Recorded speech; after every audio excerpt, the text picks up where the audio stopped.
Hey guys, welcome back to PED 110. I hope you enjoyed your 4th of July week. I know since then you have completed your nutrition, health, and fitness chapter, as well as your achieving optimal body weight. And so this gets us into the last two chapters of the summer session. So this will be your last week of coursework before the final exam. You've got chapter 10, preventing cardiovascular disease. We know that's just basically heart disease. You'll be knocking out your checklist. You've got this video, the PowerPoint, chapter 10 quiz. The labs are a little bit different for this week. You'll have two chapters to complete. There's one lab on preventing cardiovascular disease, and then chapter 13 is on cancer. Unfortunately, we didn't have enough time to get to the cancer chapter. However, I thought it was very important for you to complete this lab, just for you to identify the risk and your behaviors regarding cancer. Okay? And then the last chapter that we'll complete is stress management. Folks, I want to highlight the management piece. You cannot get rid of stress. Okay, you can manage it. And the key to managing it is identifying what your stressors are, what are your triggers, and then how you respond to those. And also understanding that not everything is a crisis. You don't have to operate in crisis mode all the time.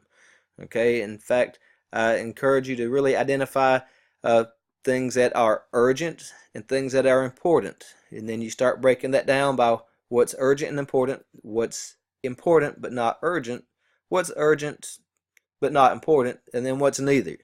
Okay, and start kind of functioning in that way, and that'll help you prioritize tasks as well as manage your stress.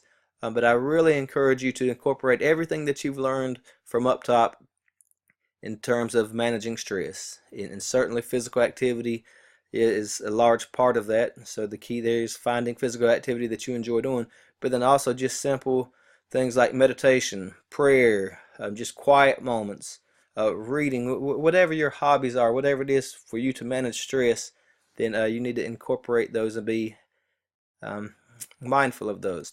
Okay, without me continuing to ramble there. So for chapter 11, just it's as vanilla as it gets. Your checklist, your PowerPoint, your quiz, and your labs, and the physical activity monitoring report. Guys, you've done a great job. In fact, most everyone took advantage of the week off to make up any missing assignments that they had. And so right now you guys are sitting at probably the highest average that I've ever had for a group, right at about a 93, close to a 94 for this semester. So that's pretty awesome. Keep it up. We're going to have a great finish. Just 2 weeks to go in terms of this 1 week of book work and then the final exam. All right, guys, have a great week. Reach out to me if you have any questions. Take care.